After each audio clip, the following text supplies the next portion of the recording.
Alright, hello. No, I'm late, but just wanted to go over what I played in the World Championship qualifiers. I did get top 10,000 with this list. I didn't play a ton. I don't think Striker's the best way to go, obviously.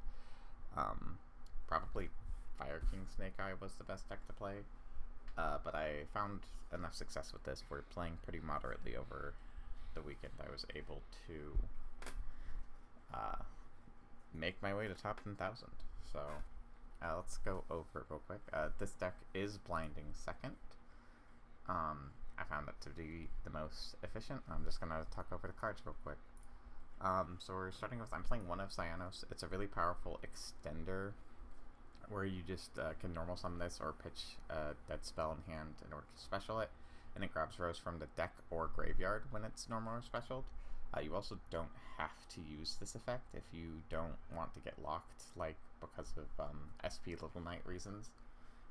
This is actually a really powerful card that I think plays into how Striker likes to play, because this is essentially up to like a +3 if you can summon it and resolve the effect.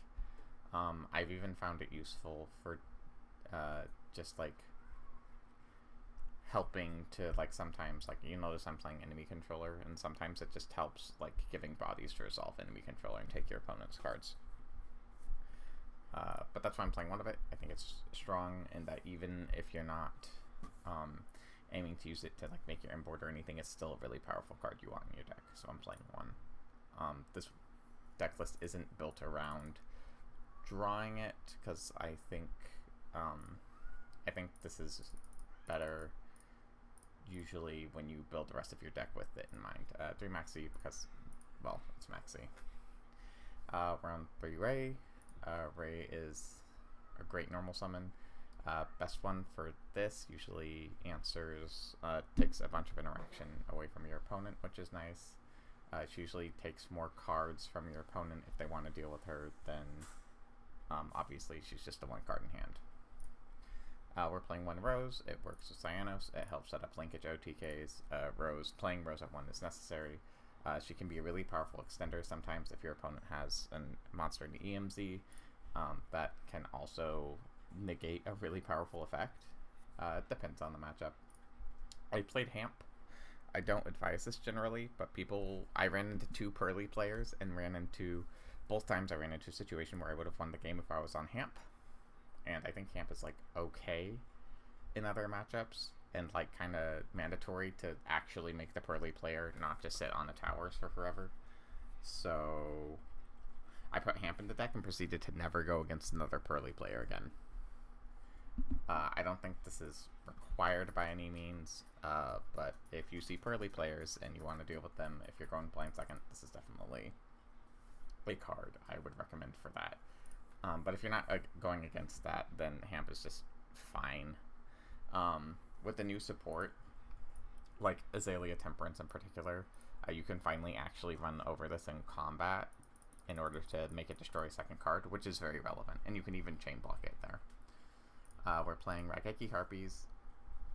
Destroy all monsters, destroy all spell traps. Harpies is better than Raigeki, but I found Raigeki to be good, and I know what you're thinking. You're thinking, hey, this is like Fire King format. Why would you want Raigeki? Even if when it's not that, like the Snake Eyes, Flamberge floats and everything, it just seems really bad.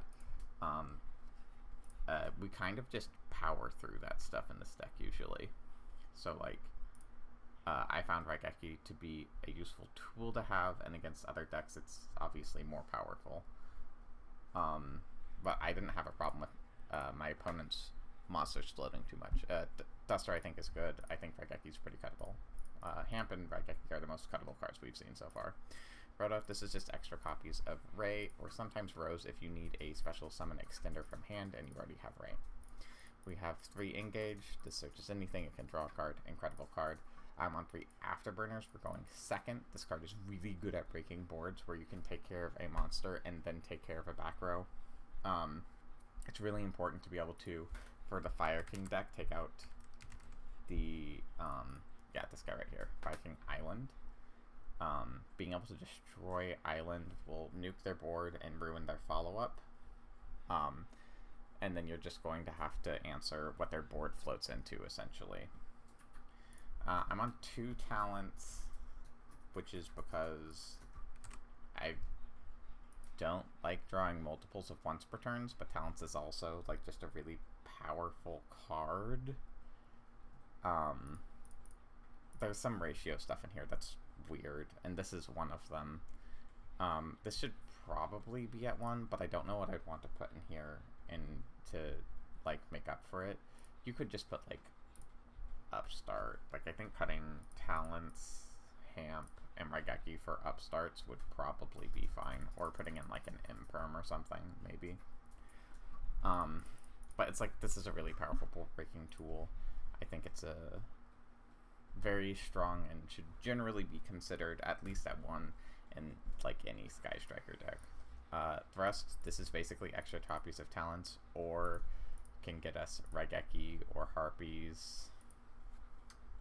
Engage, because you go second, your opponent's almost certainly going to activate a monster effect. On occasion, they won't, and it feels so horrible, but usually most opponents are activating monster effects. I'm playing 1 area 0. It helps search for engage. Sometimes it can help get an opponent's monster off the field without like destroying it. It's not... It wasn't amazing. It wasn't terrible. It can also just be like a striker spell that is a monster when you have multi-roll, which I think is the most relevant thing it does. I didn't hate having 1 copy of it, but anytime I drew 2 copies of it, I was infuriated to the point I just cut this down to 1 card. Because originally it was at 3 with the idea it'll help me find engage, and then it was just like, I'm willing to play exactly 1 copy of this card. I'm on 2 multi-roll. Sometimes you'll have the first multi-roll destroyed, or sometimes immediately that will happen. And I think you can play 3 if you want, but I like playing 2 because usually you try to set up the first one, they interact with that one, and then you can slam down the second one later and be like, haha, I now still have right game. Enemy Controller is just a really powerful way to steal your opponent's monsters and keep their effects live, while also like dodging imperm and stuff like that. Really like this card. We have a lot of powerful links we can make, even when we're locked into to Sky Striker Ace monsters, because of the new support. So I really like Econ. It also works as interruption. Like if you break your opponent's board, you can't kill them. Normal striker player problems. So you break your opponent's board, you can't kill them. This is also interruption, where you can just quick effect snatch steal your opponent's card. It also works with Camellia's second effect and helps Camellia be like an end board piece that interrupts your opponent. Just a really nice card that works well. Helps with like normal summon Cyanos be more powerful. Just really good card all around. 2 Call by the Grave. This negates Maxi, Ash. Negates graveyard effects of Flamberge or Fire Kings. It's just a really powerful all-around card. I'd be playing it if Maxi wasn't legal. This just handles so much. It's super nice. Sometimes it can be like ruining their follow-up for like next turn top deck, Snake Eye Ash, and then they use the second effect, and then you just called by that effect. It comes up against Engine a lot right now. I like it. Widowmaker, Steal, Negate, fantastic. I'm playing 2 Shark Cannon because, like I said, I think Fire King Snake Eye is the best version. And sometimes you just need to get more resources out of your opponent's graveyard. I usually play 1 of this card. I put in 2, and I was pretty happy with its performance. We're playing 1 linkage. 1 linkage? What? Why my brain fart? Anyways, we're playing 3 linkage. This is just extra copies of Ray that also help your first copy of Ray like dodge Imperm or something. So usually your idea is you go like Gari target engage or whatever you need at the time, usually engage because we're playing multiple copies of all the other cards. And then they'll like try to imperm, and then you can activate linkage to dodge, or enemy controller to dodge. Being able to dodge those effects with our cards for hard drawing is just really powerful and nice. And finally, I'm playing 1 evenly matched for the triple tactics thrust. Can come up. I don't I didn't love it, but I also didn't hate it. I don't like these cards you draw in Striker that don't do anything later in the game, because I think Striker is like at a fine balance for like long games where you just need every card you draw to be like a playable card essentially. Like I already don't like it when I draw 2 copies of Ray. And drawing a late game evenly matched can like feel really bad. But it is a really powerful card that answers some board states, and we're on Thrust, so I found it kind of worth it. And then we'll go to the extra deck. I'm on Zeus because I kept running into Kashtira, and I was like, dang, Zeus would really make this a lot easier. So I put Zeus in the extra deck. Came up once or twice. This is one of the flex spots, so you can feel pretty comfortable not playing it if you don't want to, but if you're playing against like Cash in particular, it's like really strong against them. 3 Kagari. This is the ace monster you go into the most frequently. You're usually looping Engage. Sometimes you're just looping like Linkage on turn 1 in order to be able to do like Engage 0 on your opponent's turn. Depends. Yeah. Kagari is really good. You play 3. We're on 2 Shizuku because usually I have started moving down to 2 Shizuku because the extra deck's getting really tight, and I found that 3rd Shizuku is one of the flex spots. I do think if you want to play 3, there's a good argument for that. But I have not been like losing games because I'm only on 2. I think 2 allows more flexibility for other extra cards to go in there, and I think that's a worthwhile sacrifice to make for a little bit more grind game. Hayate. Once again, we're playing 2. I would love to play 3, sort of like Shizuku, except Shizuku more so. The thing is, Hayate, you realistically only need like 1 or 2. So lo and behold, I'm playing 2. This makes room for other cards. Attacks directly, set up Engage in Graveyard, or put Ray in Grave, or send a card you don't want to draw sometimes, so like Area 0 or something. Kinda to stop your opponent from attacking. I haven't needed Kaina in a while. Kaina's definitely a flex spot. I like playing all the names, so I'm still on Kaina. I can't remember the last time I used Kaina. I probably shouldn't be playing this card because I could put in a more useful card. We have Zeke. Zeke is fantastic. Just any ace and any other monster. So you can just clean up your board, put yourself back on Sky Striker ace monsters, as long as you already have 1, and clear up your main monster zone to activate your other cards. Zeke is good. A way to targeting banish, remove something for a turn, and you can give it some attack that hasn't been relevant in so long. But that second effect is a way to extend. If you have like Area 0 on field, you can send Area 0, then use the graveyard effect of Area 0 to summon another striker monster to make the link 3. But with my current extra deck, that is very rarely important. We have Azalea. Azalea is really so much better with Cyanos, because you can now like normal summon Cyanos, make Azalea pop something, and then immediately after use Cyanos' graveyard effect to special summon Rose, so you stay on striker names without having made Azalea like make you cry, because getting 4 spells in grave is it's like actually pretty annoying. And getting 2 light and dark monsters is also pretty annoying for the deck actually in most continued game states, but Cyanos kind of completely resolves that issue. Camellia I think is the best link 2 in this extra deck that is striker specific at least. So this card I think single-handedly lets striker go first a lot better. That doesn't really matter here, but it's still a nice card that you can sometimes end on instead of ending on Shizuku, or maybe you want to end on like Shizuku plus Camellia and you have like Econ to tribute Shizuku or to Camellia. That can be pretty relevant, but yeah, you can use this to set up your graveyard, like sending a Ray or a Rose or Cyanos or whatever spell to get your spell count up. Camellia is just a really nice card for the deck. SP Little Knight, powerful card, very good. This is just removal for a card on the field or the graveyard. I never sit on SP Little Knight. SP Little Knight's little banish effect is not that good, and we are not playing a deck that likes doing that.